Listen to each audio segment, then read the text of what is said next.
Hello అండి, అందరికీ నమస్కారం.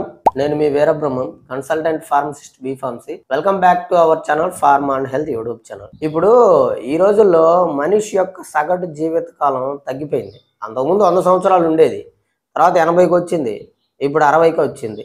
సరే, ఈ 60 సంవత్సరాలన్నా ఆ మనిషి ఆరోగ్యంగా హెల్తీగా ఉంటాడా అంటే అది కూడా లేదు. 40-45 సంవత్సరాలు దాటిన దగ్గర నుంచి రకరకాల క్రానిక్ డిసీజెస్ తోటి రోజుకి ఇన్ని రకాల టాబ్లెట్స్ మింగుతూ చస్తా బతుకుతూ ఉంటాడు. సో దీనికి తోడుగా ఈ 45 సంవత్సరాలు దాటిన దగ్గర నుంచి రకరకాల నొప్పులు, కాళ్ళ నొప్పులని, కీళ్ళ నొప్పులని, మోకాళ్ళ నొప్పులని, ఆర్థరైటిస్ నొప్పులని, హెడేక్ అని, ఇలా రకరకాల నొప్పులతోటి బాధపడతా ఉంటాడు. ఆ నొప్పులను తగ్గించుకోవడానికి ప్రతిరోజు 2 నుంచి 3 టాబ్లెట్స్, నొప్పుల టాబ్లెట్స్ వాడే వాళ్ళని నేను చాలా మందిని చూశాను. సో వాళ్ళ కోసమనే ముఖ్యంగా నేను ఈ వీడియో చేస్తున్నాను. నొప్పుల టాబ్లెట్ల వల్ల మీ శరీరానికి వచ్చే ఎఫెక్ట్ ఏంటి, అందులో ముఖ్యంగా కిడ్నీ ఎలా ఎఫెక్ట్ అవుతుంది, సో కిడ్నీ ఎఫెక్ట్ అయిందని మనం ఎలా తెలుసుకోవాలి, అది ఎఫెక్ట్ కాకుండా మనం ముందే ఎలా జాగ్రత్త పడాలి అనే దాని గురించి నేను మీకు ఈ వీడియోలో చెప్తాను క్లియర్గా. వీడియో ఎక్కడ స్కిప్ చేయకుండా చివరి వరకు చూసి అన్ని విషయాలు తెలుసుకోండి. ఒకవేళ మీరు వీడియో చూసే వాళ్ళు 40 సంవత్సరాల లోపల ఉన్న వాళ్ళైతే మీ ఇంట్లో ఎవరైనా పెద్దవాళ్ళు ఉండి వాళ్ళు నొప్పులకి కనుక టాబ్లెట్స్ వాడుతూ ఉంటే ఈ వీడియో వాళ్ళకి ఒకసారి చూపించండి. చాలా అంటే చాలా యూస్ఫుల్గా ఉంటుంది. అండ్ వన్ మోర్ థింగ్ ఏంటంటే, చాలామంది నాతో మాట్లాడాలి అనుకుంటున్నారు. సో మీలో ఎవరైనా ఏదైనా సమస్య ఉండి నాతో మాట్లాడాలి అనుకుంటే కాల్ మీ 4 యాప్లో నుంచి కాంటాక్ట్ అవ్వండి. లేదు అని అంటే కన్సల్టేషన్ నెంబర్ ఉంటుంది, 703220272001. ఈ నెంబర్కి వాట్సాప్ డీపీలో స్కానర్ ఉంటుంది. 200 పే చేసుకొని డైరెక్ట్గా నాకు కాల్ చేయండి. యాజ్ ఏ ఫార్మసిస్ట్గా నేను మీకు ఒక మంచి సజెషన్ అయితే ఇస్తాను. ఇప్పుడు సబ్జెక్ట్లోకి వెళ్తే, ఈ నొప్పుల టాబ్లెట్లు రోజుకి 2-3 వేసుకోవడానికి ముఖ్య కారణం ఏంటంటే, వాళ్ళకి నొప్పులు పుడుతున్నాయి. నొప్పి తగ్గించుకోవడానికి మందుల షాపులకి వెళ్ళి వితౌట్ ప్రిస్క్రిప్షన్, దీనికి ప్రిస్క్రిప్షన్ అంటూ ఏమి ఉండదు కాబట్టి రోజుకి 2 నుంచి 3 టాబ్లెట్స్ కూడా వేసుకుంటా ఉన్నారు. ఒక్క రోజుకి 40-50 మిలియన్స్ ఆఫ్ పీపుల్స్ ఈ నొప్పుల టాబ్లెట్స్ వాడుతున్నారు ఎక్కువగా అని చెప్పేసి సర్వేలు చెప్తున్నాయి. అయితే మరి ఈ నొప్పుల టాబ్లెట్లు యూజ్ చేసుకోవడం వల్ల అసలు మీకు నొప్పి ఏ విధంగా తగ్గుతుంది, కిడ్నీ ఏ విధంగా ఎఫెక్ట్ అవుతుంది అనేది మేజర్ పాయింట్. నొప్పి తగ్గడానికి ముఖ్య కారణము ఈ నొప్పుల టాబ్లెట్ కాక్స్ అనే ఎంజైమ్ ని బ్లాక్ చేయటం కారణంగా. ఈ కాక్స్ అనే ఎంజైమ్, సైక్లో ఆక్సిజనేజ్ అనే ఎంజైమ్ కిడ్నీని ప్రొటెక్ట్ చేయటంలో very very very important role play చేస్తుంది.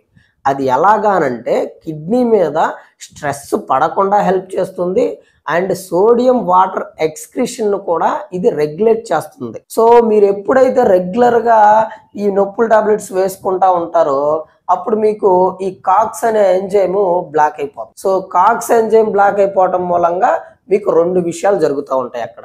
ఒకటి, ఈజీఎఫ్ఆర్ లెవెల్స్ అనేవి తగ్గిపోతాయి. 2, ఇన్ఫెక్షన్ రావటం. సో ఈ ఈజీఎఫ్ఆర్ అంటే ఏంటి అని అంటే, ఎస్టిమేటెడ్ గ్లామరులాల్ ఫిల్ట్రేషన్ రేట్. అంటే మీ కిడ్నీ యొక్క ఫిల్ట్రేషన్ రేట్ అనేది ఎంతవరకు పనిచేస్తుంది అనే టెస్ట్ అనమాట ఇది. సో ఇది ఈ రేట్ కనుక, ఈ రేటు మీకు నార్మల్గా 90-95 అబోవ్ ఉండాలి. సో దానికంటే తగ్గుతుంది అని అంటే మీకు కిడ్నీ ఫిల్ట్రేషన్ అనేది తగ్గుతుంది, కిడ్నీ అనేది డ్యామేజ్ అవ్వబోతుంది అని అర్థం. సో ఇప్పుడు మీకు ఈ నొప్పుల టాబ్లెట్లు వేసుకోవటం వల్ల, ఈ కాక్స్ బ్లాక్ అవటం వల్ల ముఖ్యంగా ఎఫెక్ట్ అయ్యేది ఏంటి, ఈజీఎఫ్ఆర్ అనేది తగ్గిపోతుంది. సో దాని కారణంగా కిడ్నీలో ఉండే బ్లడ్ వెజల్స్ అనేవి నేరో అయిపోతాయి, అంటే ఇట్లా దగ్గరికి వస్తాయి.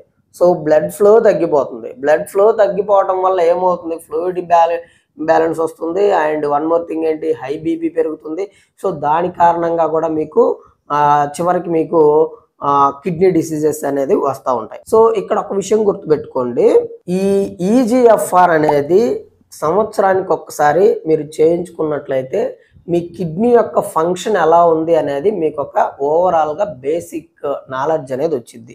ఎవరైతే ప్రతిరోజు కిడ్నీ నొప్పులకి టాబ్లెట్స్ వేసుకుంటారో వాళ్ళు ఈజీఎఫ్ఆర్ అనే టెస్ట్ చేసుకోవటం వల్ల మీ కిడ్నీ ఫంక్షన్ అనేది ఎలా ఉంది అనేది మీకు అర్థమవుతుంది. సో ఆ లెవెల్స్ అనేవి మీకు 90 అబోవ్ ఉండాలి. అండ్ రెండవది, ఇన్ఫెక్షన్ రావటం, ఇన్ఫ్లమేషన్ రావటం. ఇది చాలా రేర్ కేసుల్లో జరుగుతుంది, అన్ని కేసుల్లో అయితే జరగదు. ముఖ్యంగా మీకు ఈజీఎఫ్ఆర్ ఫిల్టరేషన్ రేట్ తగ్గిపోవడం. చాలా మంది మిలియన్స్ ఆఫ్ పీపుల్స్ ఈ రోజుల్లో కిడ్నీ డిసీజెస్ మీద ఎఫెక్ట్ అవుతున్నారు. సో దాంట్లో సంవత్సరానికి 4 to 5 మిలియన్స్ ఆఫ్ పీపుల్స్ రెగ్యులర్గా ఎన్ఎస్ఐడ్స్ అంటే pain killers, non steroidal anti inflammatory drugs తీసుకోవటం కారణంగా కిడ్నీ ఎఫెక్ట్ అయ్యి కిడ్నీ డిసీజెస్ వచ్చే వాళ్ళు ఎంత శాతం ఉన్నారనమాట. ఒక్కసారి మీకు కిడ్నీ ఎఫెక్ట్ అయితే అది 70 to 80% డ్యామేజ్ అయ్యేంత వరకు కూడా మీకు ఏమీ తెలియదు మీరు టెస్ట్ చేసుకోకపోతే. అప్పుడు మీరు టెస్ట్ చేసుకొని కిడ్నీ అంతా డ్యామేజ్ అయిపోయిన తర్వాత చాలా ఇబ్బంది పడాల్సి వస్తుంది, డయాలసిస్కి వెళ్ళాల్సి వస్తుంది. డయాలసిస్ అంటే దానంత నరకం ఇంకొకటి ఉండదు. కాబట్టి అలా డయాలసిస్ వరకు వెళ్ళకుండా మీరు హెల్దీగా ఉండాలి, మీ కిడ్నీ ఫంక్షన్ ప్రాపర్గా జరగాలి అని అంటే మీరు ఏం చేస్తారు అని అంటే కిడ్నీకి సంబంధించిన మీరు ఏమైనా పనులు చేస్తున్నారు, దానికి సంబంధించి దానికి ఆపోజిట్లో ఏమైనా తీసుకుంటున్నారు, ఇలాంటి నొప్పులు బిళ్ళలు తీసుకుంటున్నారు రెగ్యులర్గా అనుకుంటే సంవత్సరానికి ఒకసారి ఈజీఎఫ్ఆర్ టెస్ట్ చేయించుకోండి అండ్ క్రియాటినైన్ టెస్ట్ చేయించుకోండి. కొంచెం కనుక ఎలివేషన్ వచ్చింది అని అంటే వెంటనే కన్సల్టెంట్ డాక్టర్ దగ్గరికి వెళ్ళి చూయించుకొని మీ కిడ్నీని సేఫ్ సైడ్లో పెట్టుకోండి. సో ఆరోగ్యం బాగుంటే మనకి స్వర్గంలో ఉంటుంది. ఎప్పుడైతే ఆరోగ్యం పాడైపోద్దో మనం నరకంలో ఉన్నట్టే ఉంటామన్నమాట. ఇంకా బతికున్నా ఇంకా చెప్పనవసరం లేదనమాట. సో ఈ వీడియో అనేది 40-45 సంవత్సరాలు దాటి ఈ పెయిన్ కిల్లర్స్ ఎవరైతే వాడతారో వాళ్ళకి చాలా అంటే చాలా యూజ్ఫుల్ గా ఉంటుంది. కాబట్టి ప్రతి ఒక్కరూ ఒక లైక్ వేసి షేర్ చేయండి. సో దాని కారణంగా ఈ పెయిన్ కిల్లర్స్ వాడి నానా ఇబ్బందులు పడే వాళ్ళకి ఈ వీడియో అనేది చాలా యూజ్ అవుతుంది.